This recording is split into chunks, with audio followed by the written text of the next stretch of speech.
Hi. இன்னைக்கு நான் எதை பற்றி பேசலாம் அப்படின்னு என்னோட தாட் ப்ராசஸ் ஆன் காட் பற்றி நான் சொல்லலாம்னு இருக்கேன்.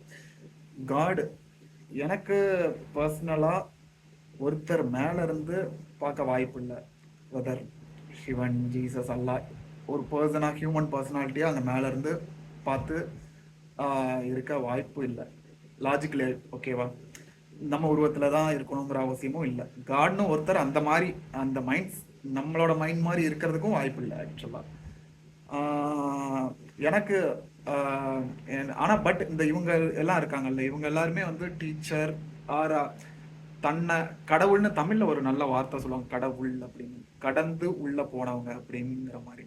அதாவது தன்னையும் தாண்டி யோசிக்கிற மட்டும் இல்லாமல் உணரவே முடிஞ்சவங்க தான் கடவுள். அந்த மாதிரி தான் சிவன், ஜீசஸ், அல்லா எல்லாருமே ஆக்சுவலாக.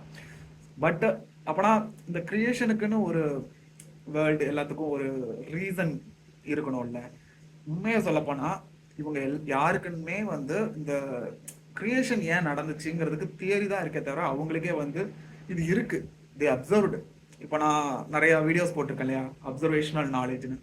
எல்லாமே வந்து அப்சர்வேஷனல் நாலேஜ் தானே தவிர்த்து இது உண்மையிலே இப்படித்தான் கிரியேட் ஆச்சு அப்படின்னு ஒரிஜினலாக கிடையாது. ஏன்னா ஒரு எக்ஸாம்பிள் சொல்கிறேன். நம்ம கடவுளை புரிஞ்சுக்கிறது ரொம்ப கடவுள் மீன்ஸ் காட்.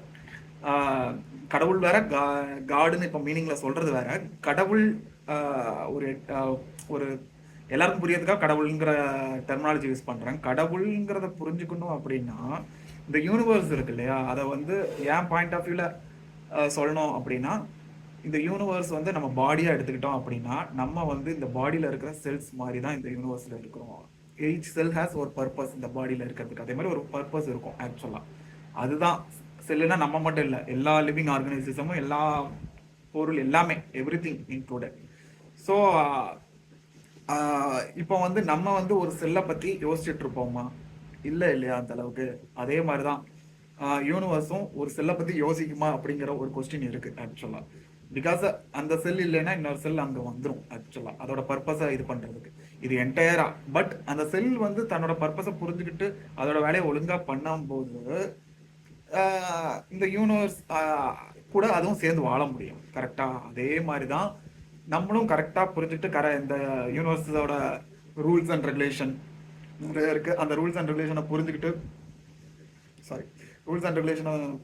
புரிஞ்சுக்கிட்டு நம்ம இது பண்ணும்போது we will live better. இதுதான் என்னோட வியூ ஆன் காட். இதை பற்றி வேறு ஏதாவது டீட்டெயில்டாக சொல்லணும்னா நான் நெக்ஸ்ட் வீடியோவில் சொல்கிறேன். பாய்.